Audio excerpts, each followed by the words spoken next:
விவசாயிகளுக்கான வரப்பிரசாதம், பயிர்க்கடன் வசதி. பிரதான் மந்திரி பயிர் காப்பீட்டு திட்டம் இருக்கே, BMFBY என்று சொல்லக்கூடிய பிரதம மந்திரி பயிர் காப்பீட்டு திட்டம் பற்றி தெரியுமா? விவசாயிகளின் நலனுக்காக மத்திய அரசு செயல்படுத்தி வரும் இந்த திட்டத்தின் பலன்கள் என்னென்ன? விவசாயிகள் எப்படி விண்ணப்பிக்க வேண்டும்? இதற்கான தகுதிகள் என்னென்ன? இந்தியாவின் முதுகெலும்பே விவசாயம்தான்.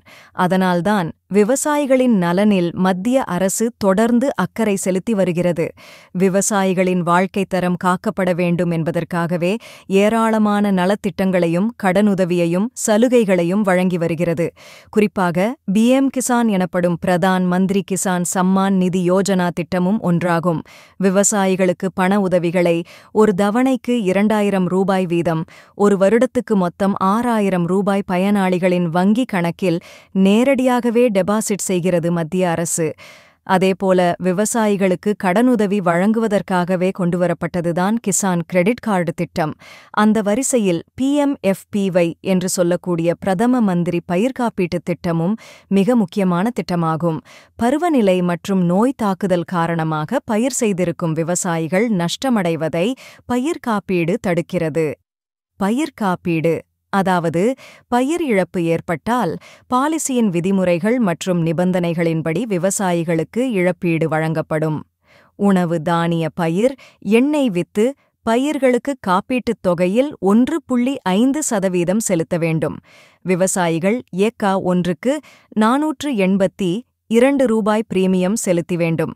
காப்பீட்டுத் தொகையாக ஏக்கருக்கு ரூபாய் 32,160 கிடைக்கும்.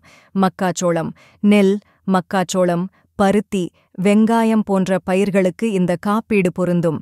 அதேபோல விவசாயிகள் மட்டுமல்லாமல் நில உரிமையாளர், பங்குதாரர்கள், குத்தகைதாரர் போன்றோர் இந்த திட்டத்தின் மூலம் பலன் பெறலாம். தகுதிகள்: பயிர் காப்பீடு செய்ய கடன் வாங்காத விவசாயிகளே இந்த திட்டத்துக்கு தகுதியானவர்கள்.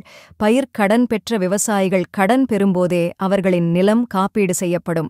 தொடக்க வேளாண்மை கூட்டுறவு கடன் சங்கம் அல்லது தேசியமயமாக்கப்பட்ட வங்கி, பொதுச் சேவை CSC மையத்தில் வேண்டிய ஆவணங்களை சமர்ப்பித்து பிரீமியம் செலுத்தி இத்திட்டத்தில் சேரலாம். இந்த திட்டத்தில் இணைய முன்மொழிவு படிவம் மற்றும் விவசாயி பதிவு படிவம், ஆதார் எண்ணுடன் இணைக்கப்பட்ட வங்கிக் கணக்கு தேவை.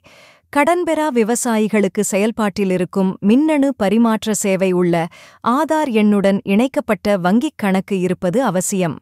அதேபோல வங்கி எண்ணை மத்திய அரசின் காப்பீட்டு இணையதளத்திலும் பதிவு செய்ய வேண்டும்.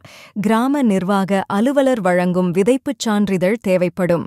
விதையை விதைத்த 1 மாதத்தில் அடங்கல் போன்றவற்றையும் சமர்ப்பிக்க வேண்டும்.